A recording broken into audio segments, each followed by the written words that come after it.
அனைத்து மதத்தை சேர்ந்தவங்களும் அவர்களுடைய வழிபாட்டு இடங்களுக்கு போறது சாதாரணமான ஒரு விடயம்தான்.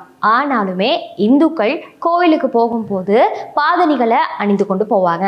அந்த வகையில கோயிலுக்கு உள்ளுக்கு போறதுக்கு முதல்ல பாதணிகளை வாசல்லே கழட்டி விட்டுட்டு உள்ளுக்கு போவாங்க.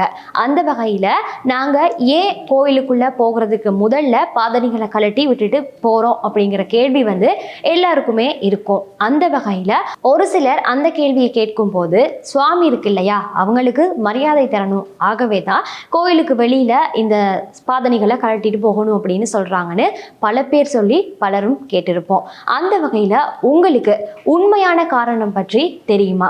இந்த பதிவின் மூலமாக நீங்களும் தெரிஞ்சுக்கலாம். இப்ப பொதுவாகவே இந்து கோயில்கள் அப்படின்னு பார்த்தீங்களாக இருந்தா பாதணிகளை கழட்டி வைத்துட்டு போறதுதான் ஒரு சம்பிரதாயமான முறையில சொல்லி இருக்கிறாங்க.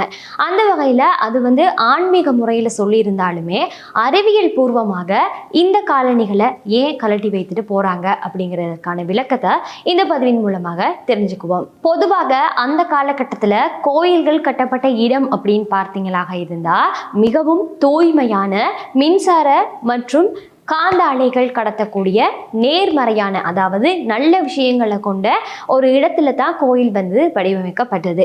அந்த காலகட்டங்களில் இந்த கோயில்களானது தூய்மையான மற்றும் மின்சார காந்த சக்தி உள்ள இடத்துல கட்டப்பட்டது. இது மட்டும் இல்லாம நேர்மறையான சக்திகள் தான் இந்த கோயில்களுக்குள்ள இருந்தது அப்படின்னு சொல்லியிருக்கிறாங்க.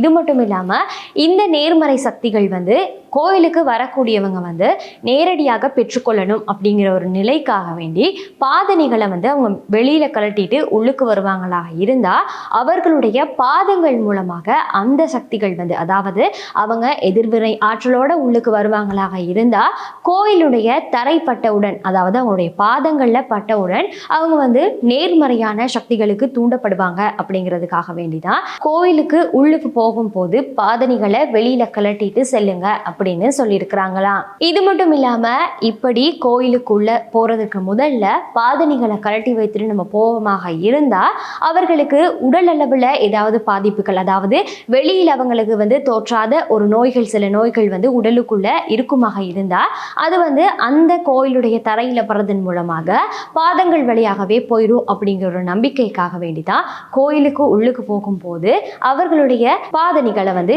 கழட்டிட்டு போக சொன்னாங்களாம்.